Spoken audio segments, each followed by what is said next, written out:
జ్ఞానజ్ఞేయములు రెండింటి యొక్క ఏకత్వమే మానవత్వం. A combination of God and nature is man. ఈ తత్వాన్ని మనం చక్కగా విశ్వసించాలి. We should firmly believe this truth.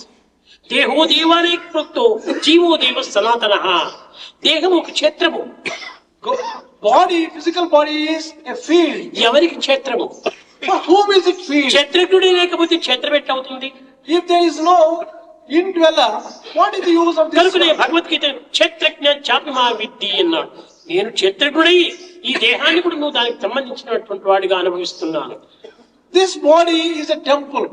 If there is no God inside this temple, what is the use of కనుక temple? క్షేత్రజ్ఞ చా విమాన్ విద్ధి చా అది కూడా నువ్వు నేనేను అన్నాడు తిరిగి. He said again that even this temple is myself. I am this temple. కనుక టెంపులే లేకపోతే అక్కడ దేవుడినే ప్రతిష్ఠ చేయరు. If there is no temple, you cannot establish God. దేవుడే లేకపోతే అది టెంపులే కాదు. If there is no God, you cannot call it a temple. కాబట్టి దేవుడు టెంపుల్ రెండు కలిసి ఒక్కటేను అన్నాడు అక్కడ. That is why it is said that both the temple and God are one and the క్షేత్రజ్ఞ same. చా విమాన్ విద్ధి. క్షేత్రజ్ఞుడు నేనే, క్షేత్రము నేనే. I am the indwelling God.